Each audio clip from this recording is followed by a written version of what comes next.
Abra sua Bíblia em Romanos capítulo 8.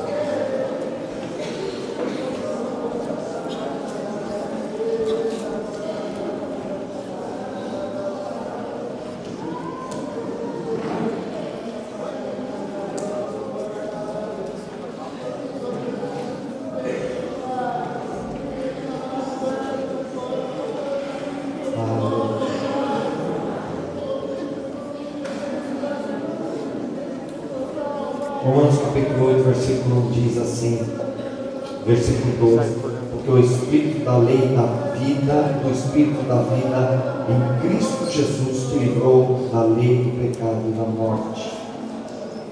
Versículo 5: porque os que se inclinam para a carne cogimam das coisas da carne, mas os que se inclinam para o Espírito, das coisas do Espírito.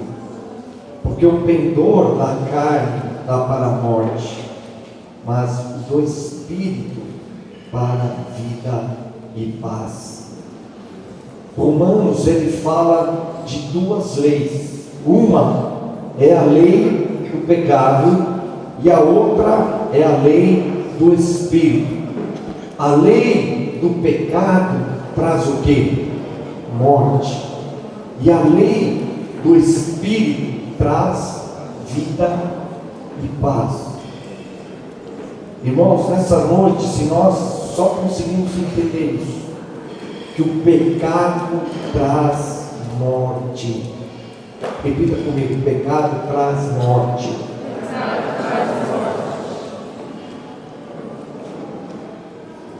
Hoje, se você falou mal de alguém, se você se irou, se você mentiu, se você destratou alguma pessoa,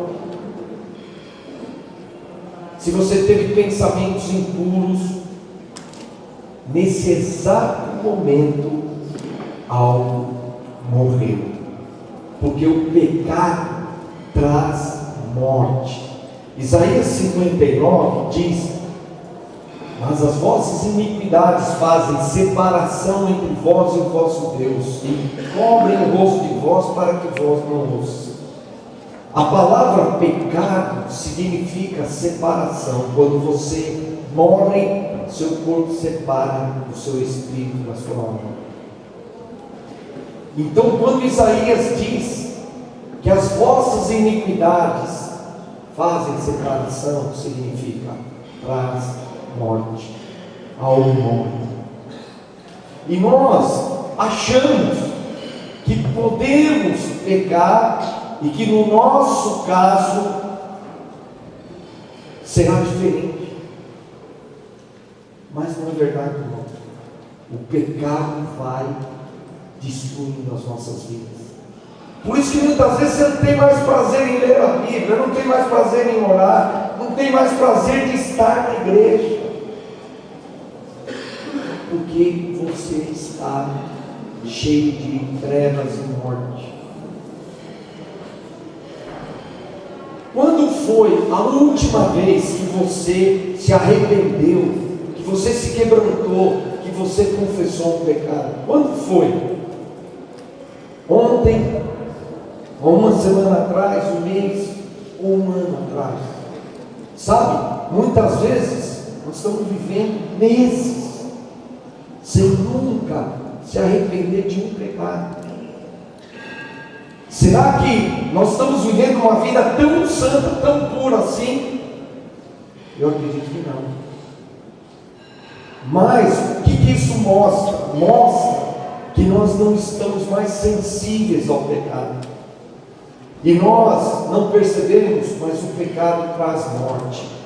Abre Romanos 6, 23, diz lá o seguinte: porque o salário do pecado é a morte, mas o dom gratuito de Deus é a vida eterna em Cristo Jesus nosso Senhor. O salário do pecado é morte. O que é salário? Salário é algo que você recebe por algo que você faz. Você trabalha durante um mês na sua empresa, como resultado desse um mês você recebe um salário, um dinheiro. E o pecado tem um salário.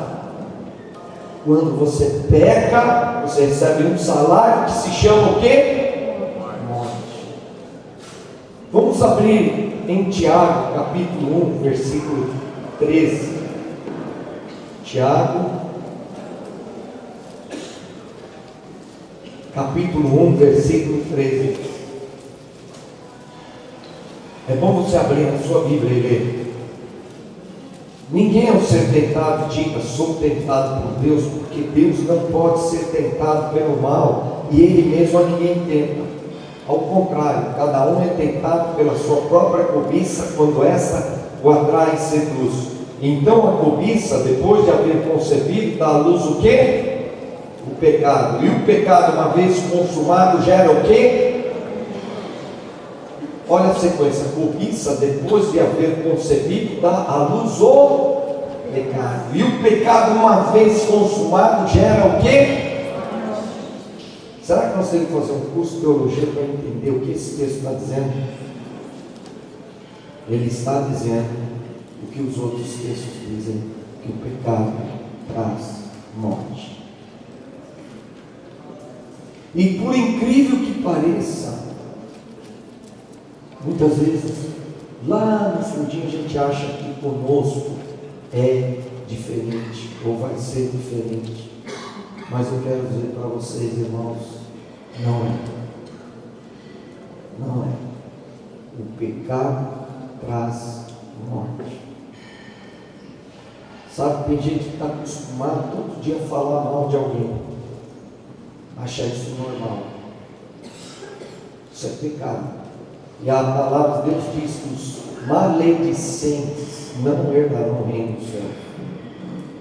Quando você fica irado, você se irou, ou no trânsito, se irou com um amigo, com um filho, com uma esposa, com um marido, você pecou. A ira é um pecado. A amargura é um pecado. A mentira, os pensamentos impuros. Eu quero contar um testemunho, e muitas vezes as pessoas, principalmente as mulheres, quando ouvem isso, se assustam um pouco, mas eu sei que os homens vão entender bem tudo que eu vou falar. Eu, quando estava com 12 anos de idade, um amigo da minha turma de classe, o irmão mais velho, levou ele para um prostíbulo, e lá ele teve a primeira experiência sexual da vida dele. Quando ele voltou no dia seguinte, ele compartilhou isso com meus amigos, eu e mais 2 amigos. E aí eu e os meus 2 amigos falaram, nós queremos ter uma experiência também. E aí nós decidimos que no dia seguinte nós íamos matar a aula e íamos na zona de Meretrício, lá em São Paulo. No dia seguinte nós pulamos o muro da escola, fomos para essa zona de Meretrício, e quando chegamos lá, todas as portas de janela estavam fechadas.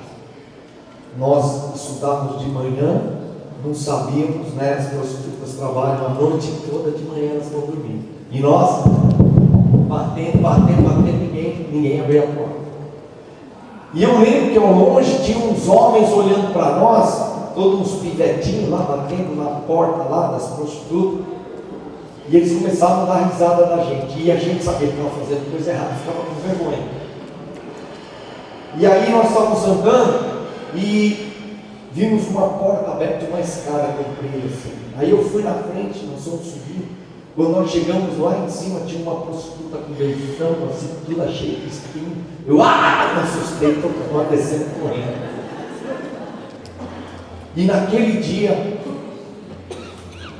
nós demos um jeito de entrar no filme pornográfico e caímos em masturbação. E a minha história foi assim: revistas pornográficas, filmes pornográficos e masturbação. Aí eu me converti mais ou menos com 17 para 18 anos. E quando eu me converti, logo que eu me converti, eu me tornei líder na igreja. E eu sempre quis realmente levar uma vida santa diante do Senhor. Mas vira e mexe, eu acabava caindo num filme pornográfico, numa revista pornográfica, uma masturbação. Eu me sentia arrasado, me sentia derrotado, orava, pedia para Deus para tirar isso, falava: Deus, eu não quero mais isso na minha vida, me arrependia, mas dali um tempo acabava caindo novamente no mesmo pecado.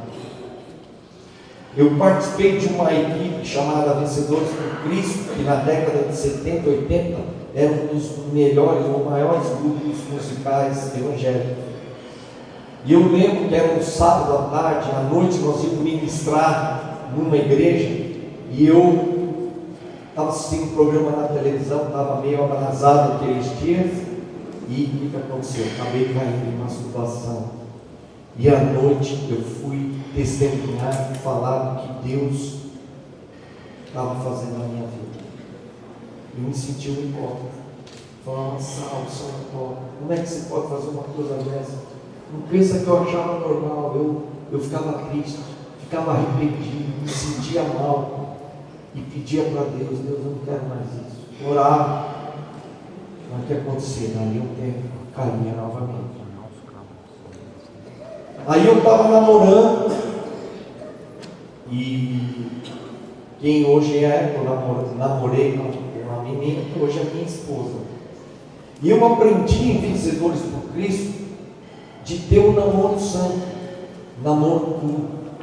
Mas eu vou dizer para vocês, o meu namoro não foi nada puro. Eu cheguei a tocar nas partes íntimas da minha esposa. Cheguei quase a ter relações sexuais, cheguei a ejaculação, só não houve penetração. Se a minha esposa estivesse aqui hoje, ela não ia ter orgulho nenhum de ouvir isso que eu estou falando. E eu não tenho orgulho nenhum disso. E eu tinha uma caderneta de oração que anos depois eu lia as orações que eu escrevia, e eu via aquelas orações uma pessoa desesperada: Senhor, não me deixe cair nessa tentação, me guarda, pedindo para Deus que eu não tivesse relação sexual com a minha namorada. Aquilo era uma luta muito grande. Mas aí eu pensava: bom, agora eu vou casar, fiquei noivo. Aí pensava assim: bom, aí eu vou ter minha esposa e vou saciar as minhas necessidades sexuais com a minha esposa. Vai resolver o meu problema. E eu casei. Mas eu vou dizer uma coisa para vocês: mesmo casado, eu continuei. Vira e mexe, revista pornográfica, filmes pornográficos e masturbação. Sabe o que acontece? Se você for pensar, o homem, ele tem uma necessidade de sexo maior que a mulher. Foi feita uma pesquisa nos Estados Unidos das 5 maiores necessidades dos homens e das 5 maiores necessidades das mulheres. Necessidade número 1 das mulheres é a atenção e carinho. E a necessidade número 1 dos homens é sexo. Então os homens estão querendo sexo e as mulheres estão querendo carinho. Tem até um livro que saiu, né, sobre esse tema. E aí tem aquela coisa, né? Você chega à noite e fala: meu bem, que tal um love story hoje à noite? Aí ela fala: eu estou cansada, deixa para amanhã. A mulher tem um negócio de dor de cabeça, eu estou com dor de cabeça hoje. Aí o homem fica uivando, né?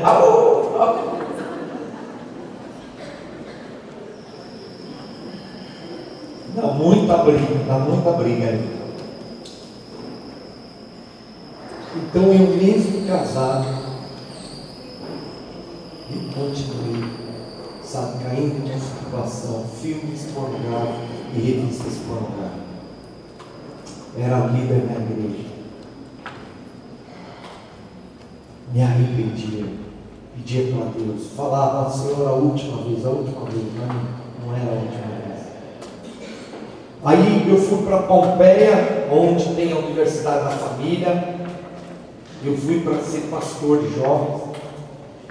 E Pompeia é uma cidade pequena, de 18 mil habitantes, 20 mil habitantes.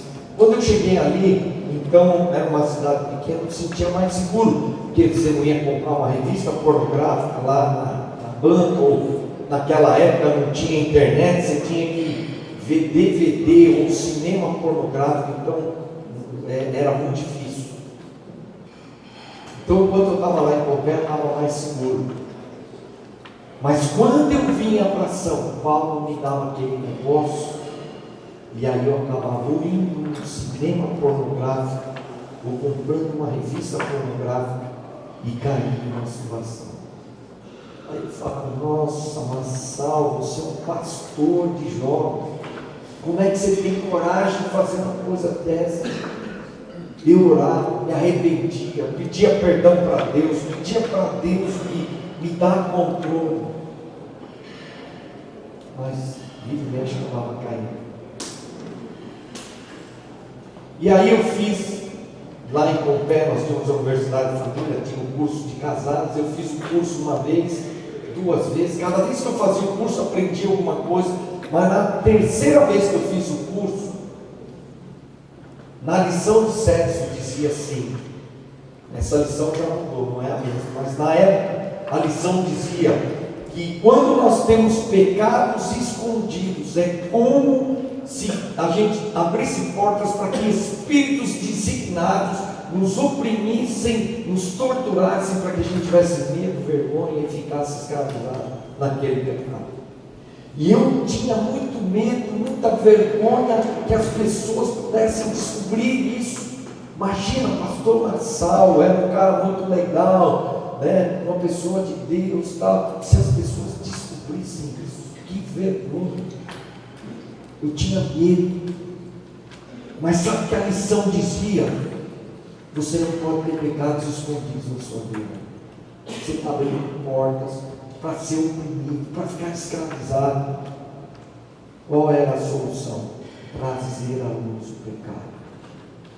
E aquilo foi tão forte dentro de mim, que quando nós voltamos em casa, eu chamei a minha esposa no quarto, tranquei a porta, porque meus filhos eram pequenos, e eu falei para ela: senta aqui na cama, que ela podia cair dura, né? Senta aqui na cama. E aí eu comecei a contar tudo. Foi assim, contei tudo. Graças a Deus eu nunca adulterei, mas eu contei tudo para ela. Ela olhou para mim e falou assim: Massal, eu sempre dizia para minha mãe que eu achava você um rapaz diferente, um rapaz mais puro que os outros. Aí eu falei bem assim para ela: tá vendo? Eu não sou melhor que ninguém e eu preciso da sua ajuda. Ela ficou tremendamente decepcionada comigo. E eu tomei uma decisão naquele dia: se eu tiver coragem para pecar, eu vou ter que ter coragem para confessar. E durante 2 anos, irmãos, 2 anos, muitas lutas, muitas tentações, nada aconteceu. Mas 2 anos depois, eu não estava bem espiritualmente, estava meio estressado emocionalmente. As pessoas acham que pastor, e muitas vezes nós pastores, queremos transpirar ou transparecer que nós estamos sempre bem. Não é verdade. Tem épocas que nós não estamos bem, nós não estamos fortes. E eu não estava bem. E era a época de carnaval, e assistindo TV altas horas da noite, há muitos anos atrás, né? Não era comum, mas passou a propaganda que ia passar um filme pornográfico. Eu percebi isso pela propaganda. Isso altas horas da madrugada. Ia passar na madrugada de sexta para sábado. Aí eu fiquei naquela luta: não posso. O que aconteceu? Eu acordei no sábado de madrugada, assisti o filme, caí em masturbação. E na hora que eu acabei o alto, O Espírito Santo já veio fazendo assim uma sala. Você teve coragem de pecar, agora você vai ter que ter coragem para confessar. Eu fiquei com medo novamente, com vergonha. Nossa, minha esposa ficou com tanta decepção, tão chateada. Para que eu vou confessar? E eu fiquei naquela luta. No domingo de manhã, na minha casa tinha uma célula. Eu era o líder da célula. E quando começou a reunião, eu senti muito forte o Espírito tocando no meu coração, falando assim na sala: confessa o teu pecado. E aí nós começamos a reunião e eu falei para os irmãos, vamos confessar o pecado. Sábado de madrugada aconteceu assim. Confessei para eles. Sabe quem estava lá?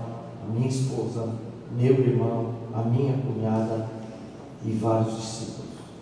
Eram todos casais. Uma vergonha para mim, pastor, ter que confessar o pecado desse diante dos irmãos. E tudo isso que eu estou contando para vocês, eu cheguei diante da igreja e eu contei para a igreja. O dia que eu fiz isso, a minha esposa falou, chegamos em casa, minha esposa falou: Marçal, você está louco? Eu falei assim: eu não estou louco não. Eu quero que a igreja saiba quem eu sou, a luta que eu faço. Tem mais uma coisa, eu tenho certeza que tem muita gente passando pela mesma luta, só que ninguém fala nada, ninguém abre a boca, e alguém tem que começar a trazer isso à luz.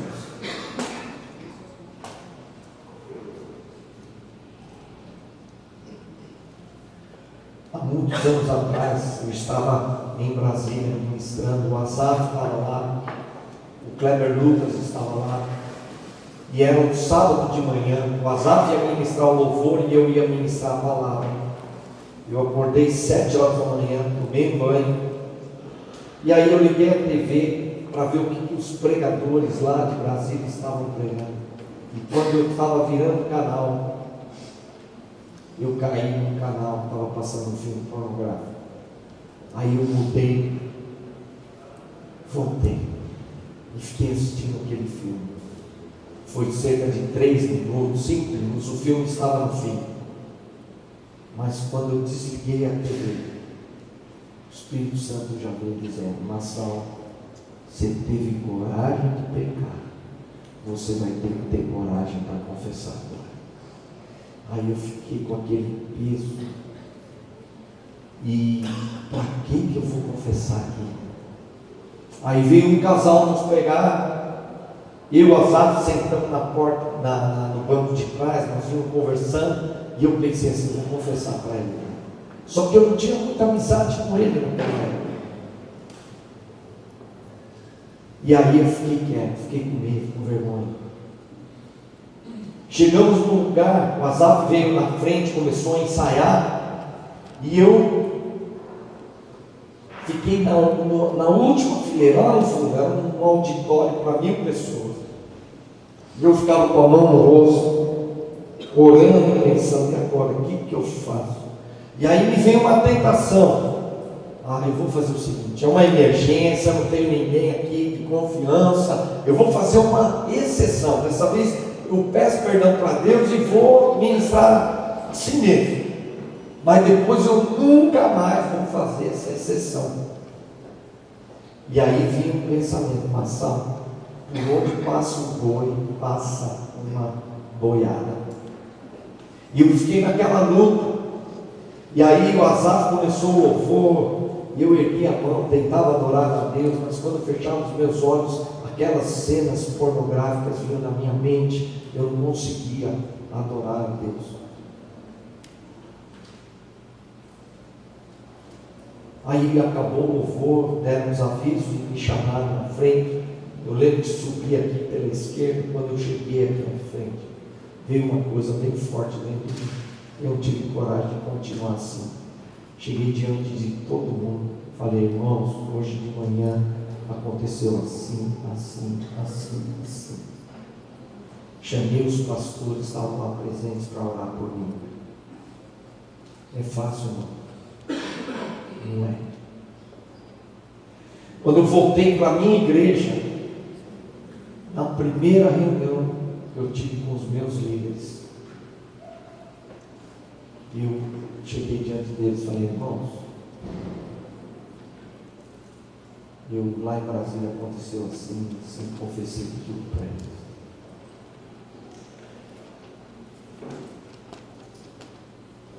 Eu aprendi um princípio que mudou o meu ministério. Abre a primeira carta de João, capítulo 1, versículo 7. Eu quero ensinar esse princípio para vocês. Primeira carta de João, capítulo 1, versículo 7.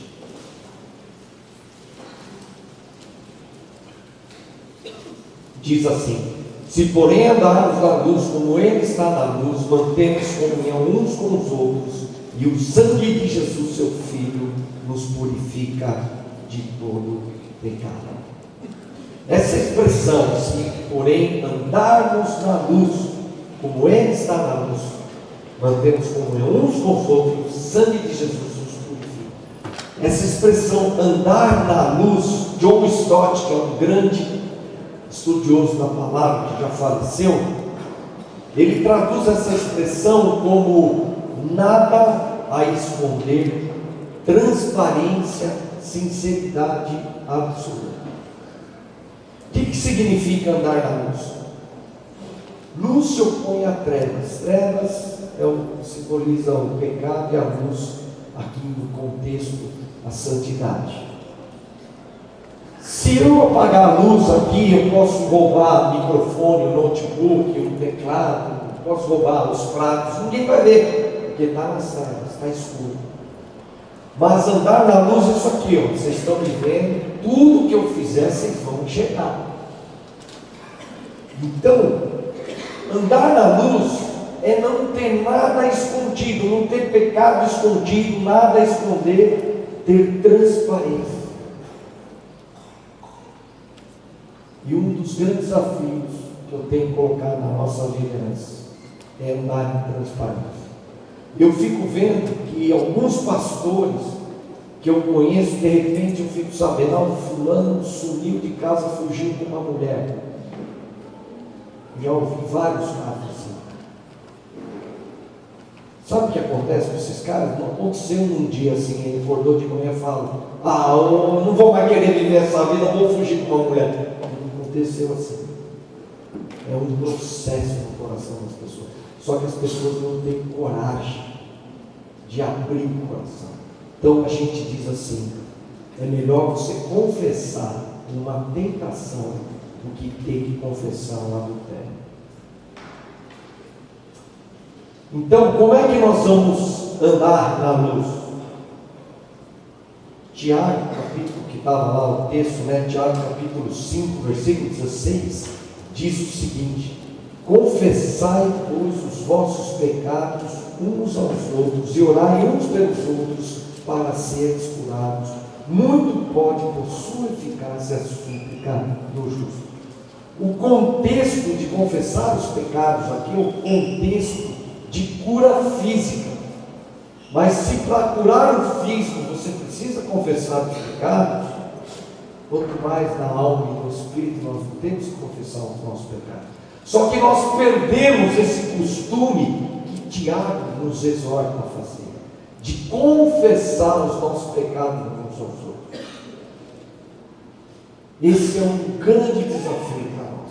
E eu entendi no meu ministério, na minha vida pessoal, que enquanto eu orava para Deus, me arrependia e confessava meu pecado a Ele, era uma coisa. Mas quando eu decidi prestar contas dos meus pecados para alguém de carne e osso, a coisa ficou diferente. A coisa ficou diferente. Então, eu creio que nós estamos precisando aprender a colocar as nossas tentações mais íntimas diante de um irmão e pedir para esse irmão: ore por mim, porque muito pode, por sua eficácia, a oração do justo. Mas nós temos que confessar. Nós temos que ser mais transparentes. Eu sei que tem muita gente aqui que está lutando. A tentação é muito grande. Só que nós temos medo, temos vergonha. E ficamos numa luta solitária. Davi, ele não estava bem, era um tempo que ele devia estar na guerra, e não foi. E aí ele estava andando no palácio e de repente ele foi para a janela ali, numa área do palácio, e viu uma mulher muito linda como irmã. Ele desejou aquela mulher, mandou trazer aquela mulher, se deitou com ela. Dali um tempo veio um recado, a mulher ficou grávida. Agora imagine a situação de Davi, um homem de Deus, um herói que matou Golias, que fez muitas vitórias. Davi era considerado um homem de Deus. Como é que ele vai lá na frente de todo mundo e vai confessar, eu adulterei? O que ele tentou? Vou esconder, não vou confessar, vou dar um jeito. E aí chama o marido, chamado Urias, para dar um relatório da guerra, e ele pensou em dar um relatório, manda ele embora para casa, ele não vê a mulher há muito tempo, vai se deitar com ela e ninguém mais vai saber quem é o pai. Chamou Urias veio, confessou, deu um relatório, e aí ele mandou Urias para casa. Só que Urias não foi para casa, ele ficou no palácio. Porque ele, sabendo que os irmãos estavam em guerra, ele não achava justo ele ir para a casa dele. Havia isso dentro da cultura. E Davi devia estar na guerra e ele não estava, e ali não fez coisa errada. É sempre assim. Quando a gente não está bem, quando a gente já está meio estressado, quando a gente já está espiritualmente meio fraco, aí o pecado vem e destrói a gente. Sabe, esse pecado, ele tentou esconder. E aí ele escreveu uma carta, mandou o general dele colocar Urias na frente da batalha e recuar o exército, deixar ele morrer. E aí ele morreu. E quando veio a notícia, Davi então ele dá um ar de um rei misericordioso e se casa com Batseba. E aí parece que a história vai morrer, o assunto, ninguém mais vai descobrir o que aconteceu. Só que um belo dia aparece Natan, e Natan fala: Davi, existe um homem que tinha muitas ovelhas, e tinha um vizinho dele que tinha uma ovelha. Esse homem que tinha muitas ovelhas recebeu um visitante. Em vez de ele pegar uma das suas ovelhas, ele pegou a única ovelha do seu vizinho, matou e fez o jantar. Quando Davi viu aquilo, ele ficou revoltado e falou: esse homem tem que morrer. E Natan diz para ele: Davi, esse homem é você. E Davi então caiu em queda e ficou chorando. Sabe, a gente não tem ideia do que aconteceu com Davi quando Urias morreu, até quando Natan confrontou ele. Mas no Salmo 32 diz assim: enquanto calei os meus pecados, os meus ossos secaram e envelheceram. Noite e dia viu lágrimas nos meus olhos, e eu não tinha paz. Sabe, provavelmente Davi chorava, sofria. Ele era um homem sensível a Deus. Aquilo era uma tortura. Só que ele não tinha coragem de confessar. Mas quando Natan confrontou a Davi, ele disse assim: Davi, essa criança que vai nascer vai morrer, vai haver problema na sua família. Houve uma série de consequências na vida de Davi. Aquilo que você fez escondido vai ser feito à luz do dia. E aí então o fruto do adultério, a criança que nasce morre. E aí o filho de Davi tem relação sexual com a filha. Absalão, revoltado, mata esse irmão. Absalão se deita com as mulheres de Davi, tem relação sexual à luz do dia. Depois Absalão se revolta contra o pai, já querendo matar ele. Davi tem que fugir. Tudo isso veio destruindo a família dele. Sabe como? Por causa de um pecado.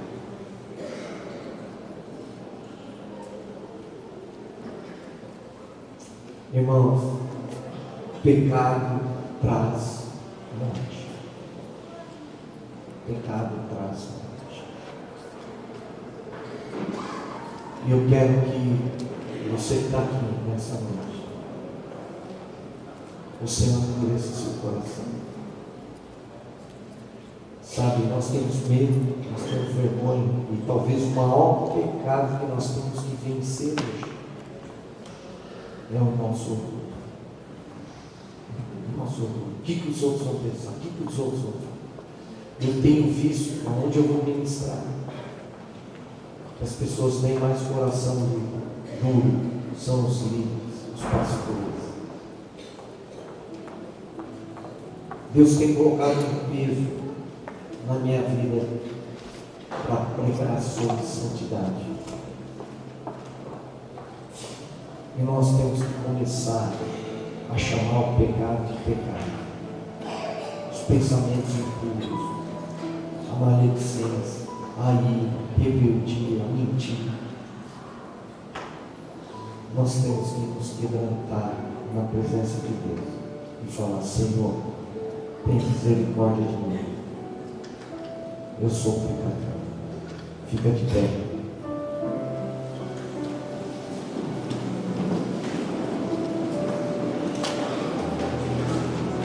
Feche seus olhos.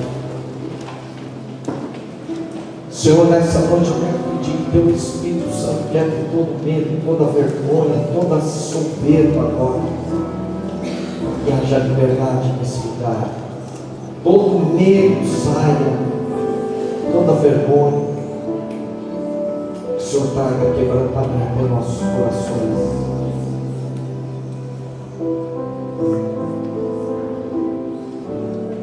Se o Espírito Santo está tocando seu coração nessa noite, seja qual for o pecado, seja qual for o pecado, eu quero que você saia da onde você está e venha aqui à frente, porque espiritualmente é um posicionamento que nós estamos tomando diante de Deus, diante das potestades espirituais, diante dos irmãos. Pode sair do seu lugar, vem aqui à frente, vamos nos quebrantar na presença de Deus. Não endureça o seu coração. Se o Espírito Santo está falando com você, sai do seu lugar e vem aqui à frente e vamos nos colocar